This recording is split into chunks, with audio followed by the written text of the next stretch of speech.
اهلا بيكم في فيديو جديد. لو فاكرين اخر مره احنا كنا بنتكلم على هارد سيرفيس، ازاي نعمل بيزك شيب للروبوت بتاعنا. وكنا بنتكلم ان المره دي هنبتدي نديتيل. طبعا الاشكال بتاعتنا لسه مش ناضجه خالص. فاللي احنا هنعمله، انا شخصيا بحب ابدا من الدماغ لحد تحت. بحب اعمل حاجه اللي هو انا خلاص هو الشيب ده موجود هنا، عارف انه موجود هنا، فبقوم جايب كيوب ده انا بسيبه هنا فوق، وببتدي اشتغل. يعني هسمي دي هيد كده، ونبتدي نشتغل عليها. طبعا لو فاكرين اخر مره، واحده من اهم التولز اللي احنا بنستخدمها في الاول هي الميرور. احنا هنعمل كده ميرور، وهنشيل الجنب ده وهنعمل ميرور. واحنا اصلا من المره اللي فاتت عاملين امتي للميرور بتاعنا، فاحنا ده بقى البيزك شيب للدماغ بتاعتنا. نبتدي نشوف بالنسبه للشكل، مفيش حاجه صح، مفيش حاجه معينه زي ما احنا قلنا اخر صح، بس ايه الشكل اللي هيبقى شكله حلو بالنسبه لنا. ممكن نبتدي نلعب، ممكن شكل عجبنا او شكل لطيف مثلا احنا شايفينه هيبقى حلو. وطبعا بما ان احنا لسه اول مره نجرب حاجه زي كده، يعني اي حد لسه اول مره بيجرب حاجه زي كده، تبقى كويس لو الشكل بسيط. خلي الموضوع بسيط في الاول، ما تعقدوش الموضوع قوي. كمبدئيا خلي الموضوع سهل. ممكن مثلا شيب ده البيزك شيب بتاعنا مثلا. فبعد ما اخترنا البيزك شيب، اول حاجه هنعملها هي انا بديله بافل. طبعا قبل ما ندي بافل احنا بنابلاي السكيل، نديله بافل، نعمل شيد اوتو سموث، وده ممكن يبقى الشكل المبدئي للراس. طيب ايه كمان ممكن نعمله عشان نخليه شكله احلى؟ انا في حاجات بحب اعملها. رقم واحد هي ان انا باجي هنا مثلا كده، ممكن انزل دي تحت سنة عشان تبقى مستقيمة، بعمل كنترول بي، وممكن اللي انا اعمله ان انا ابتدي اشيل حاجات. مثلا اشيل مثلا الجنب ده مثلا، او نعمل واحدة تانية هنا، اشيل مثلا الحتة دي مثلا كده، ممكن دي كمان، ممكن اجي اقسم كده من النص كده، واشيل الحتة دي كمان. فبقى عندنا دي البيز بتاعت الدماغ. ممكن نركب فيها الحاجات تانية جوه. ممكن نجيب كيوب تاني،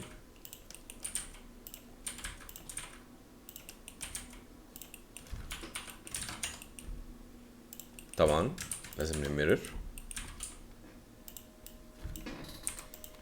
لا هنمرر برضو، ميرور امتي، وهناخد نعمل كده عشان برضو الشكل بتاعنا ما يبقاش يعني كل ما الشكل يبقى مالتي لايرد، يبقى فيه لايرز كتير، كل ما غالبا هيبقى احسن.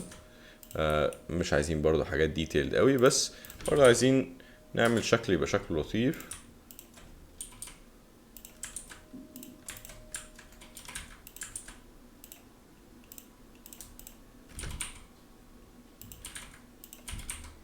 حاجة شكلها interesting، وفي نفس الوقت يبان ان احنا يعني معظم الوقت في حاجات اللي هي ساينس فيكشن او الحاجات اللي ليها علاقة بروبوتس وكده، بيبقى في ليفل من يعني التفاصيل. احنا عايزين الليفل ده يبقى موجود عندنا. اي حاجة بعملها دلوقتي هي حاجة انا شايفها شخصيا حلوة وتنفع. لما تيجوا تشتغلوا يا ريت يا ريت يا ريت جربوا انتوا الحاجات اللي بشكل شايفينها لطيفة. ما تتأيدش بحاجة واحدة. ممكن اي حركة انا بعملها دلوقتي انا بس عايز شكل يبقى شكله لطيف وعاجبني شخصيا، مش لازم انتوا تعملوا نفس الحاجة. انا لما بزود الانجل هنا بيزود الشاربنس بتاعت الحاجات بتاعتي، بس في حاجة تانية ممكن اعملها عشان ازود الشاربنس، اقلل الاماونت بتاعت البافل بتاعتي عشان يبقى الشاربنس اكتر. نفس الحاجة هعملها هنا مثلا، الشاربنس بتاعت البافل تبقى ايه اقوى.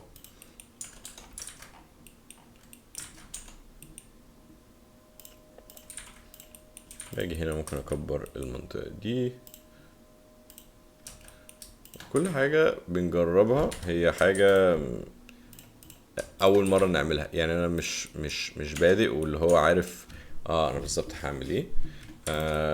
خصوصا لو احنا بنموديل من سكراتش. لو احنا بنموديل من كونسبت ده موضوع مختلف، يعني لما تيجي تشتغل مع كلاينت الكلاينت هيقول لك بالظبط تعمل ايه، او لو انت شغال مع ارتست تاني والارتست ده مسؤول عن الكونسبت، هو خلاص يبقى لازم طبعا نمشي عليه. احنا مبقيناش بنجرب، احنا دلوقتي بس يعني بنستمتع بوقتنا ونشوف احنا ممكن نعمل ايه.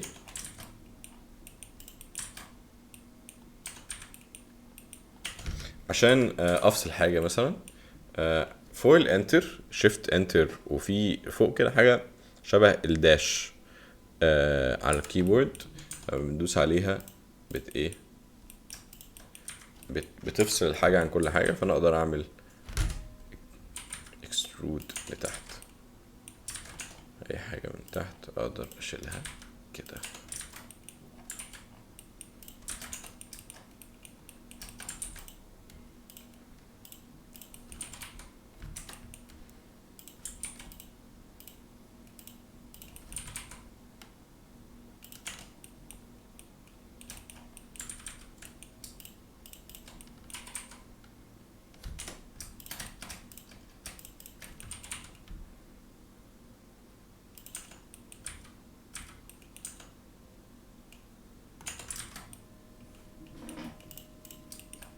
ممكن نكتر السوليديفاي هنا شوية. ممكن نجرب نبافل بعد السوليديفاي ونشوف ايه اللي هيحصل. احيانا بيعمل ريزلتس لطيفة. شكلها لطيف دلوقتي. سكيل.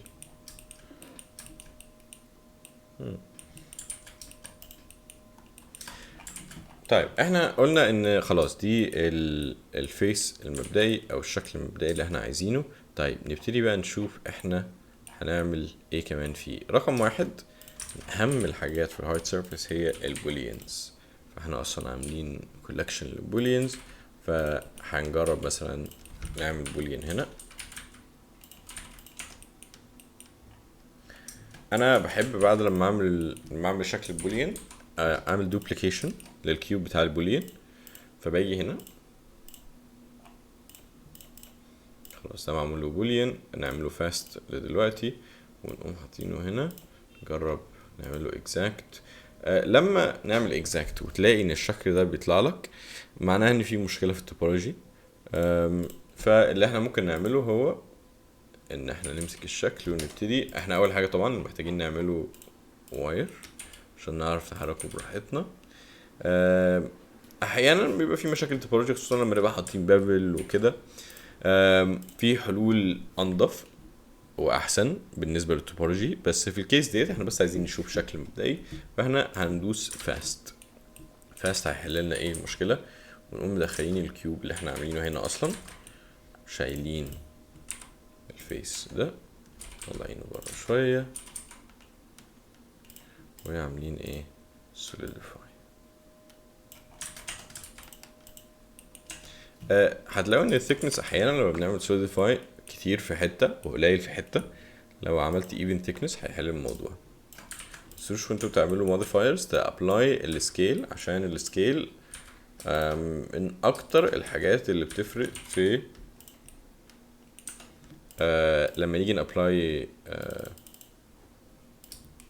يعني لما نيجي نشتغل على موديفاير. يعني مثلا لو انا جبت كيوب مثلا اوكي وشلت الفيس ده مثلا عشان بس ما تبقوش ناسيين حاجه زي كده، وعملت سكيلينج مثلا كده، رحت عامل solidify، هتلاقوا ان السوليديفاي مخلي ان يمكن هنا هتبان اوضح، مخلي الثيكنس بتاع الجنب عامل كده، والثيكنس بتاع اللي تحت واللي فوق اكبر، عشان انا عملت سكيل في الزد اكسس.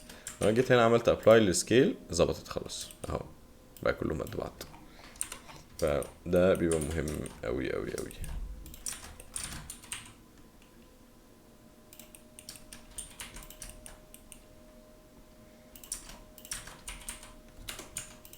ممكن نخلي ده هو اللي يطلع، او يجي كده. لا انا عاجبني الشكل ده اكتر شخصيا. ممكن نسكيل سنة عشان يبقى فيه فرق. الفروقات دي برضه بتعمل شكل لطيف، اللي هي بيبقى فيه مش بالظبط، لا اللي هو بيبقى فيه فرق بين الحاجتين. طيب دلوقتي ممكن نجيب بقى سيلندرز.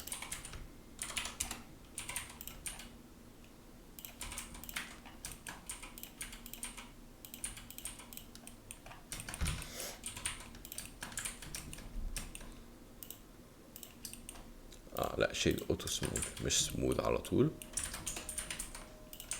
السلندر تبقى هنا، انا عايزها centralized.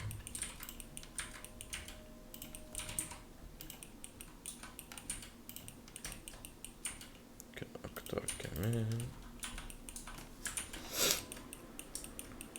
اظن كده كويس. اظن كده كويس.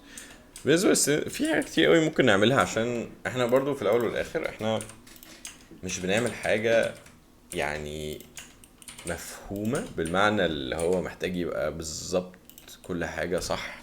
لا احنا بنجرب،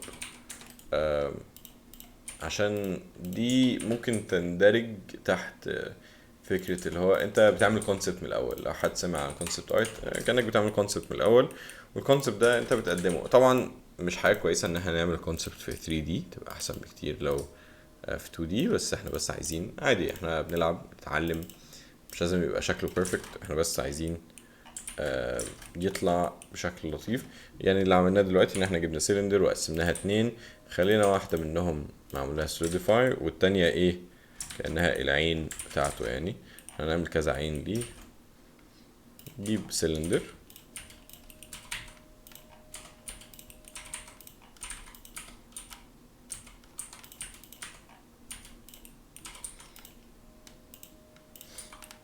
نخليها ايه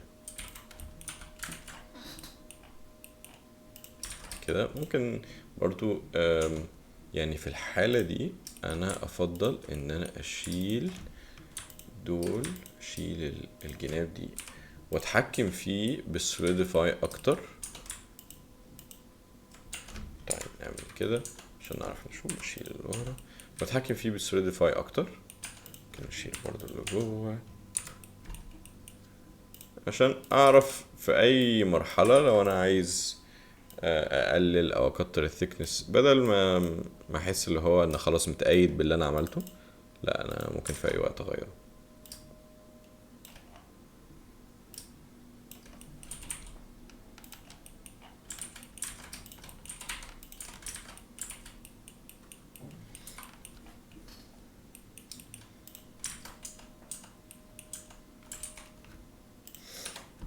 في انا شخصيا في حاجات يعني حاجات معينة اللي هو بحب اقعد العب كده، اللي هو ايه اللي يحصل لو انا عملت كده مثلا. هل الشكل ده هيفرق معايا؟ ممكن ما يفرقش. في الحالة ديت ما فرقش، بس احيانا الاكسبلوريشن ده ممكن يطلع حاجة لطيفة يعني. ممكن كده، فده معناه ان احنا هنجيب البوليان بتاعنا، هنعمل كده وبعد كده نقوم عاملين كده تاني، اللي هو احنا بنعمل لوب. بعد لما نعمل لوب نعمل الاتنين edges اللي عملنا لهم لوبينج نعمل لهم ايه لوبينج تاني، ونجيب الجنبين دول ونكستند. ممكن تفصيلة ما فرقتش قوي الصراحة، بس بنجرب.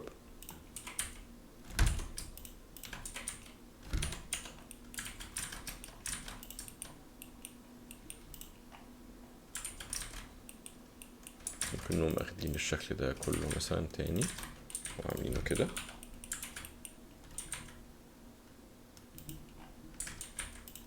طيب هل البوليان معمول بس لان احنا يعني نعمل بيه فتحات كبيرة كده؟ لا خالص، ممكن اشكال لطيفة قوي تعمل بالبوليان. مثلا احنا عندنا مثلا الشكل ده. طيب ايه اللي يحصل لو انا عملت مثلا بيفلينج للشكل ده؟ يعني انا دلوقتي هعمل، لو حد تابعني من الاول، هعمل destructive modeling. انا مش هعمله الشكل اللي هعمله دلوقتي ده مش هعمله بموديفايرز اقدر اغيره بعدين. انا بس عايز اوريكم احنا ممكن نعمل ايه. عشان ممكن احنا مثلا جبنا الشكل ده عملنا كده. انا قلبته الناحية دي كمان 0 و0.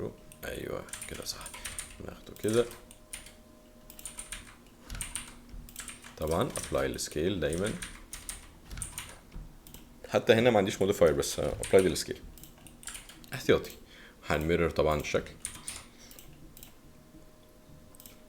ما ننساش لما نيجي اي شكل هيتعمل بوليان تبقى احسن ان احنا نعمله واير فريم، ننقله على البوليان موديفايرز، ونقوم جايبين هنا بوليان وايه واخدينه. الشكل ده، الاشكال البسيطه ديت هي يعني معظم الوقت في كونسبت، يعني مش كونسبت بس عامه ديزاين، تبقى كويس ان احنا يبقى عندنا 3 degrees of detail. الديجري المبدئيه اللي احنا عملناها اللي هي بيسموها متهيألي برايمري شيبس. بعد كده مش فاكر بالظبط المسميات بتاعتها ايه، بس تفاصيل ثانويه اللي هو تفاصيل كبيره شويه، اللي هي ممكن تبقى حاجات زي كده او حاجات زي اللي احنا عملناها. وبعد كده في تفاصيل بقى اللي هي صغيره خالص، اللي هي بنبتدي بقى نملى فيها الشكل بتاعنا. بس طبعا مش الكترة مش دايما حلو، يعني احيانا لما بنكتر قوي يعني بيبقى الحاجات شكلها مش احسن حاجة. يعني احنا هو بالانس بين الحاجات اللي المفروض نعملها، ويعني اللي هي يبقى شكلها كويس وبرضو ما نكترش قوي، عشان يعني لازم اي سواء لو رسم او 3D لازم في ديزاين يبقى في سبيس عشان الارت وورك نفسه او الفن نفسه يتنفس. فدي بتيجي من ان احنا مش كل حاجه نحط فيها. لو حطينا تفاصيل ديت مثلا في كل حته، او تفاصيل كتير في كل حته، مش هتبقى شكلها حلو خالص. لا هتبقى بتحس ان في حاجه غلط قوي يعني. ف وممكن اصلا الليفل بتاع التفاصيل اللي انا عامله دلوقتي ده بالنسبه لناس كتير قوي، وبالنسبه للناس لا هم عايزين يزودوا التفاصيل. المهم يعني نطلع حاجه حلوه تبقى انت مبسوط وانت شغال، دي اهم حاجه يعني.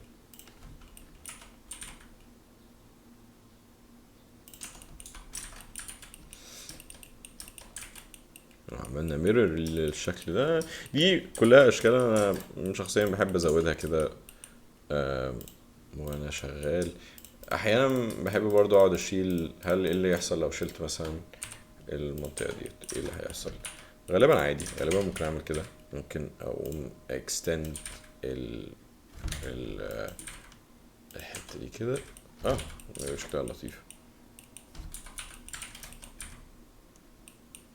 انا احيانا برضو انتوا عارفين لو حد متابعني بقاله شويه بحب في النص كده احط لايتنج وابتدي اشوف المشاكل اللي بتطلع، عشان دي حاجات ايه، عشان ما اعملش بايسكت. فانا عندي جيومتري في النص اكسس 2 فيزز على بعض يعتبر.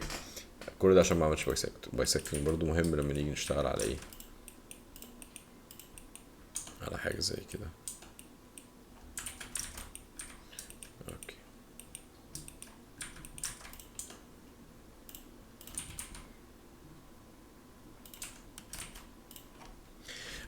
في تول برضو لو انتوا في واحدة من التولز اللي انا كنت زودتها كانت الصراحة من التولز اللي بتساعدني copy attributes menu.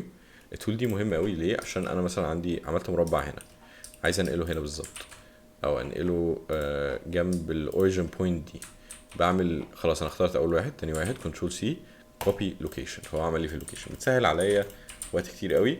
ومش لازم كوبي لوكيشن، ممكن برضو يعمل لي كوبي روتيشن. فالحاجه اللي مثلا الروتيشن بتاعها ديجري سبيسيفيك قوي او حاجه ديجري معينه، يعني الديجري ديت مثلا مش لازم اقعد احاول اظبطها اللي هو لا انا محتاج اظبط الديجري ديت. لا عادي انت ممكن تعملها من خلاله على طول يعني.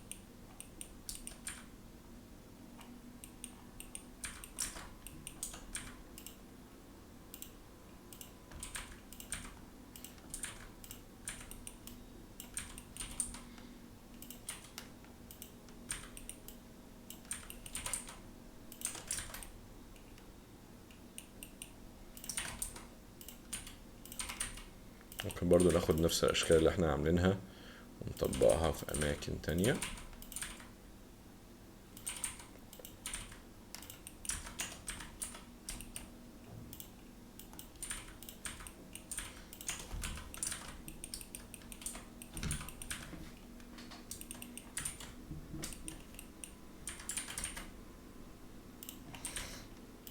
ممكن نيجي هنا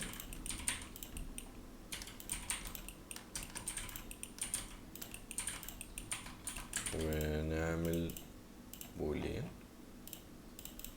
البولين ده طبيعي اول حاجة هنعملها طبعا هي واير فريم،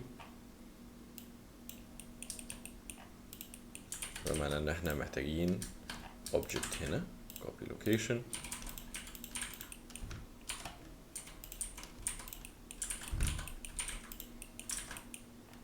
الفروقات الصغيرة دي بتبقى لطيفة برضو، يعني اللي هو انا عندي فرق كده ورا بيعمل شكل حلو، وفي نفس الوقت الشكل ده ممكن نبتدي نطبق عليه حاجات صعب نطبقها على جيومتري كبيرة. صعب ان انا مثلا اجيب مثلا سيلندر دلوقتي هكبر عدد الفيرتيس بتاعت السيلندر ده، ممكن يبقى كتير شوية اللي انا عملته بس مش مشكلة. وان انا اجي هنا كده مثلا طبعا ادوبليكيت، لو هنعمل بولين لازم ندوبليكيت. سوري لا بولين الاول، او ممكن من بافلينج الاول فعلا بس مش مشكلة. نعمل واير وناخد طبعا ده نحطه في هنا ونعمل بافل. ممكن البافل مش هيضايقنا اوي يعني. ممكن نجيب مثلا كده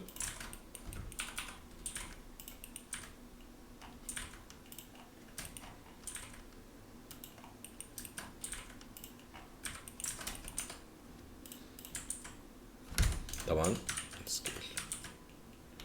فالحاجات اللي اتعلمناها لحد دلوقتي هي يعني برضه عشان نراجع نستخدم بولينز ان احنا انا هراجع وانا بشتغل كده. نستخدم بولينز ان احنا نعمل فتحات كبيره عشان ناد ليفلز للشكل بتاعنا.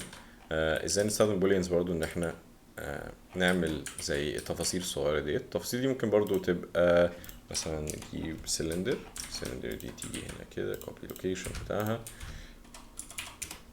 ممكن نجيب كده. ان احنا نعمل التفاصيل الصغيره ديت زي اماكن المسامير او اماكن الكونكشنز. دي اللطيفه قوي دلوقتي ان احنا ممكن نيجي مثلا نعمل ميرور امتي، واكيد طبعا لازم نعمل واير ونبتدي نكوبي الشكل ده كتير يعني فوق هنا كده.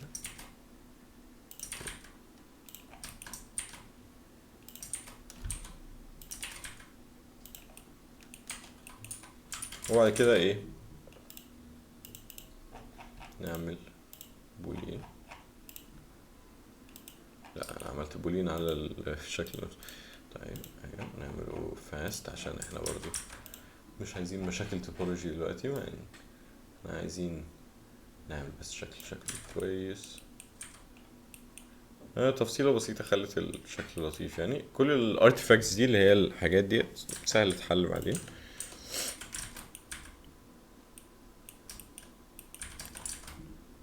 برضو الحاجة الوحيدة اللي احنا ممكن نعملها موديلنج هي مش بس الشكل نفسه بس البولينز كمان. بعد ما نشتغل عليها ممكن نمسكها كده مثلا عاملين لها اكستنشن كده، هنعمل نفس الحاجة ايه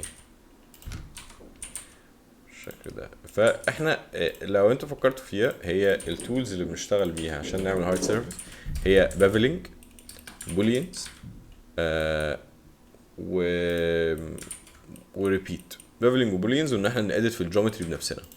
بس هو فعلا معظم الوقت مفيش اي حاجة تانية، هي بس الفكرة ايه الديزاين اللي هنعمله. الديزاين تاني انا بنصح ان دي حاجه يمكن كان مكتوب فيها المره اللي فاتت، بنصح ان الديزاين في الاول هاتوا ديزاين اونلاين لقيتوه عاجبكم شكله حلو وابتدوا طبقوا فيه. ما تحاولوش في الاول تفكروا كتير. احنا يعني المهمه دلوقتي ان احنا نتعلم نمشي ايدينا في هارد سيرفيس، وبعدها ممكن ايه نبتدي نشتغل اكتر على ازاي. انا ممكن افصل الشيب ده عن الشيب التاني عشان اعرف اعمل سوليديفاي براحتي كده، عشان بعد كده ممكن اللي هو يعني خلاص انتوا تركزوا في الديزاين، بعدين تركزوا في ال يعني هو هيبقى شكله عامل ازاي بعدين. المهم دلوقتي نتعلم، فتبقى احسن ان احنا لما نيجي نتعلم يبقى من خلال ديزاين. ممكن كونسبت ارت بتاع حد، لو عايزين تستأذنوا الشخص تبعتوا له تقولوا له ممكن تستخدم الكونسبت ارت بتاعك. دي حاجة ترجع لكم. بما ان احنا يعني نوعا ما عرفنا معظم التولز اللي احنا ممكن نستخدمها عشان نعمل الشكل ده، انا هبتدي اسرع من المرحلة دي. فاشوفكم في الجنب التاني.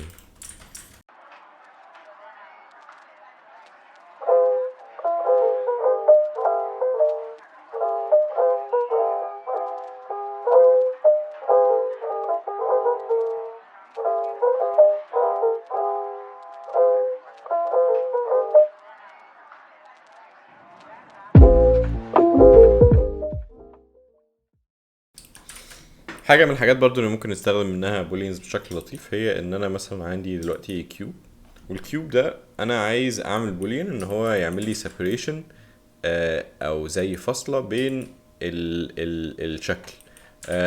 انا لو انا مثلا جيت عملت هنا بولين،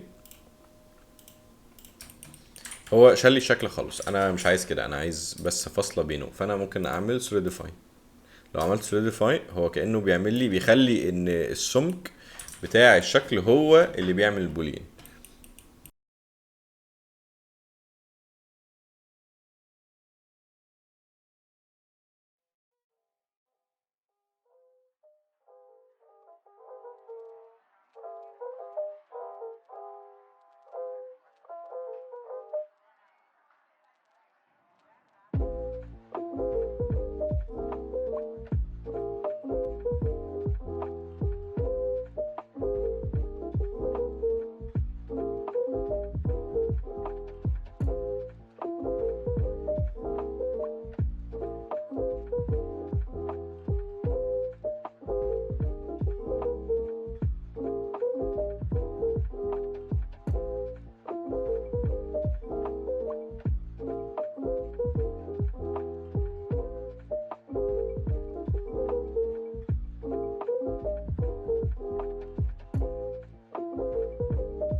اهلا بيكم تاني. ده بالنسبة اول جزء اللي هو الراس الروبوت.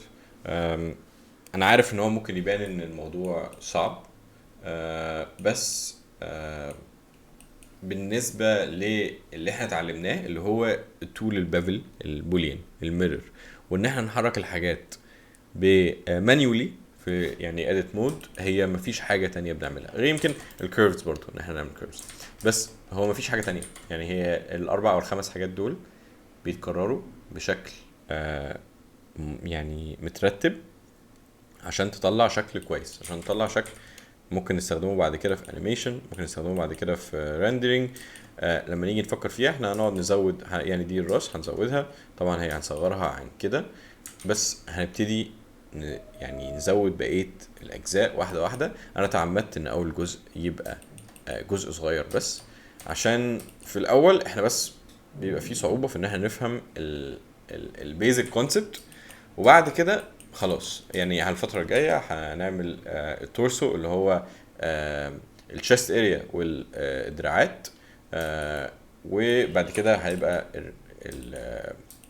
الرجلين، وفي الاخر خالص هيبقى في مرحله للرجل والايد، عشان دول complicated سنه عن بقيه الحاجات، بس الحاجات التانية بنعمل نفس الحاجه يعتبر بالظبط.